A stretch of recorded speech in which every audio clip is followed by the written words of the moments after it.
In this video, we are going to talk about unconstrained optimization.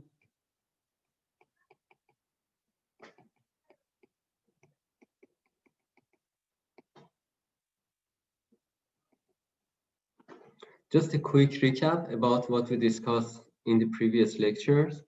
We talked about the generic formulation of an optimization problem. So in the generic formulation, we want to minimize or maximize an objective function like f by finding the optimal values for the variables x subject to some equality constraints and some inequality constraints. And we also had a limitation that total number of variables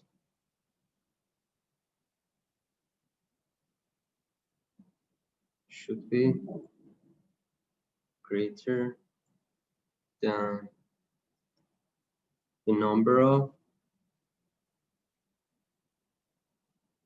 equality constraints. All right, so this is the general overview of the previous lecture. Now what we want to focus on in this lecture is unconstrained optimization, which means we don't an optimization problem that your goal is only to minimize or maximize a given objective function.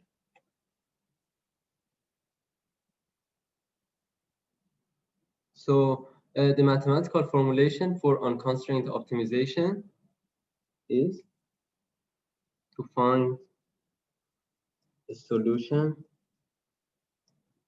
to minimizing f of x with variables x. As you can see, there is no constraints. Also, it could be maximizing f of x, finding x. Even if you have maximization problem, you simply can convert it to a minimization. So if you have minimizing f of x subject to x, this is equivalent to maximizing minus f of x subject to x. I want to show this graphically. Let's say this is my function f of x.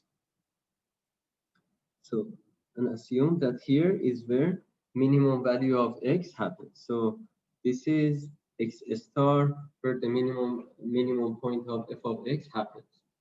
Now, if I want to convert this to a maximization problem, I simply draw minus f of x.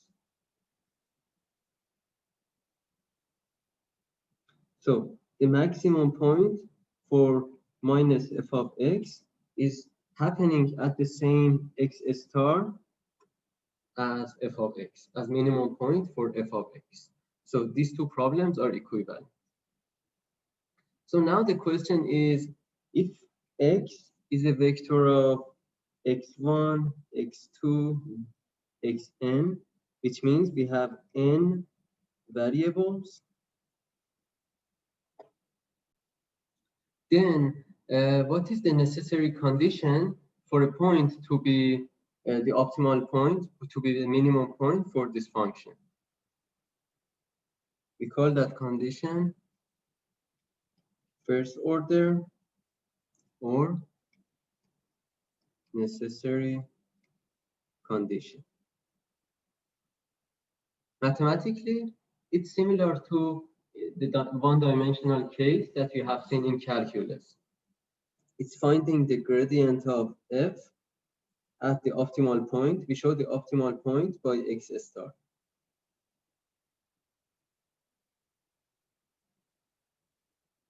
Is partial derivative of f with respect to x1, partial derivative of f with respect to x2, partial derivative of f with respect to x sub n. This is equal to vector 0, 0, 0, 0. This is an n by 1 vector. So in other words, gradient, i.e. derivatives with respect to all variables should be 0. All right. Now, let's take a look at an example in the one-dimensional case so that we can visualize what we are talking about. One-dimensional case. What does that mean? X now is only x1. It only has one member. So only variable x.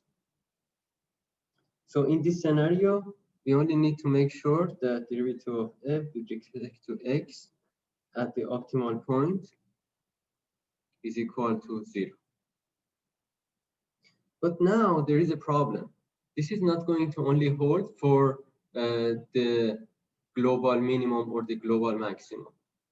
Let's show an example. I'm going to show this function.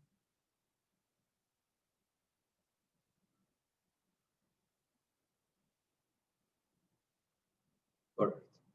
So let's call this f of x, x. So let's see where the derivative is going to be 0. Here, here, here, here, and here. As you can see, each of these points have some specifications. For example, let's call this 1. 1 is a global maximum, which means the value of f of x at x1 is the maximum value that can happen all along the domain. Second one, here, this is a global minimum. Third one, this is a local maximum. What's the reason for that? Because there are still points similar to 1, x sub 1, that the value of f is more than the value at this local maximum. Here, we call this a saddle point. We will discuss further about this later. Saddle point is where your function neither has a maximum nor has a minimum. And finally here, we have a local minimum. What is local minimum? Is a minimum which is not globally the minimum value of your function, but in the local area is the minimum value. All right, so what we conclude here is the first order or necessary condition holds for global and local minimum or maximum, as well as saddle points, right? So this is the necessary condition, but now we have to determine the sufficient condition to find, at least to make sure that there is a local minimum. What's that condition? In the one-dimensional case, sufficient condition for a local minimum is second order derivative of x with respect to f with respect to x at the optimal point is positive. So what does that mean? When it's positive, it means your function looks like this. So if the gradient or the derivative of x with f with respect to x is 0 at this point, and second order derivative is positive, then you can guarantee that this is a local minimum point. So we talked about necessary condition, which is the gradient to be 0, and sufficient condition, which is the second order derivative to be positive, to make sure that a point in one-dimensional scenario is a local minimum point. All right. Now we want to look at the two-dimensional scenario.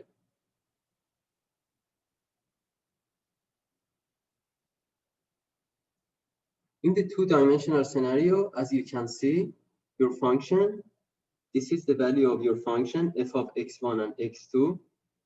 This is x1, this is x2.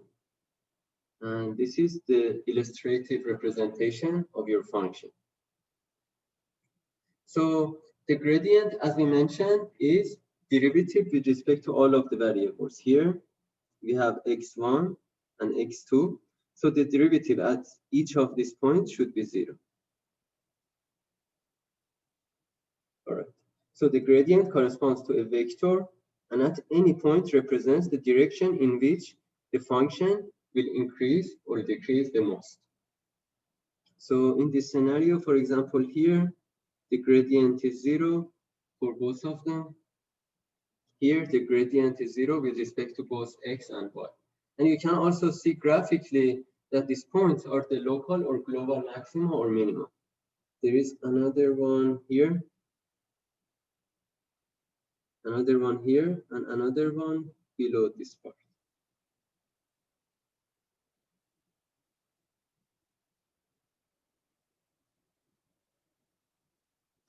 All right, now the question is, for the one-dimensional case, the sufficient condition was the second derivative with respect to x should be positive for a point to be local minimum. Now the question is, how about multidimensional case? What's the criteria? What's the metric that we can evaluate whether the function has local minimum or local maximum? The second order or sufficient condition for local minimum. For the multidimensional case, first we have to find the Hessian matrix. We represent it as nabla square f of x star. Hessian matrix is derivative, second order derivative of f of x with respect to x1, second order derivative of f of x with respect to x1, x2, second order derivative of f of x with respect to x1, xn, and then we continue this second order derivative of f of x, xn, x1, and finally second order derivative of f of x with respect to xn at x is equal to x star. All right. So this is called the Hessian matrix or matrix of order derivatives. So the second order or sufficient condition in the multidimensional case is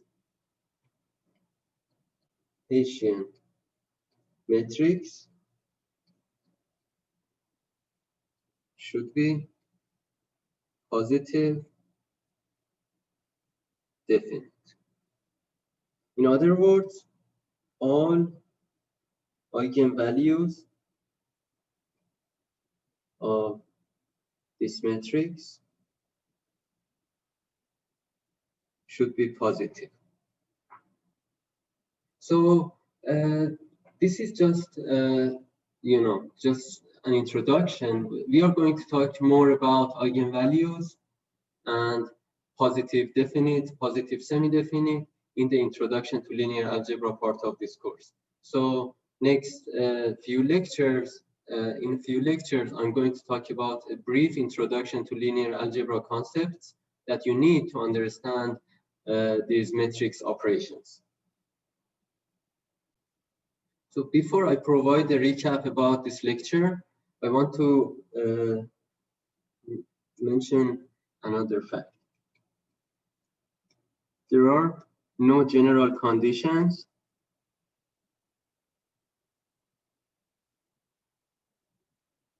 for a global optimum. So in general, we cannot guarantee whether a point is a global optimum, whether it's a global maximum or global minimum. But such conditions exist only for certain classes of objective functions, such as convex functions. We will talk more about convexity in the next lecture. So let's have an overview of today's lecture. We talked about unconstrained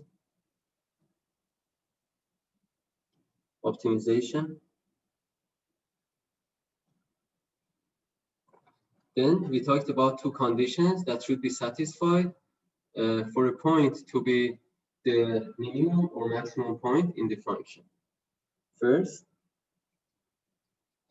First order or necessary condition,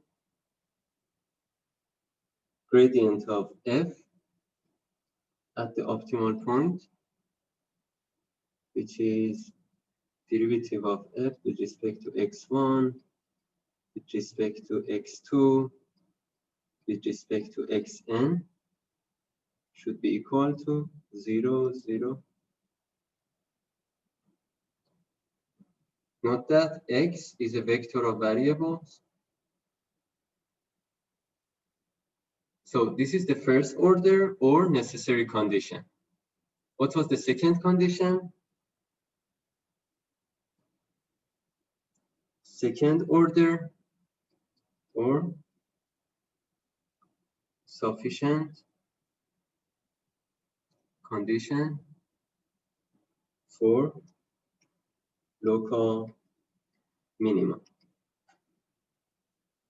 We create the Hessian matrix. How do we find Hessian matrix?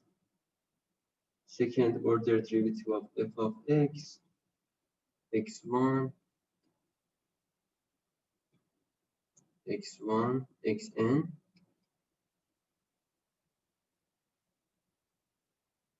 xn, x1, and xn squared. So this matrix should be positive, definite, or all eigenvalues should be positive.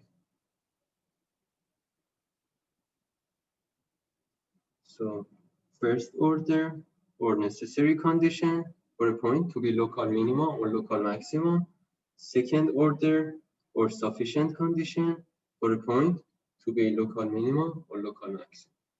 And the way that our optimization problem looks like, minimizing f of x, x, or maximizing f of x while finding variables x. That was all for this lecture.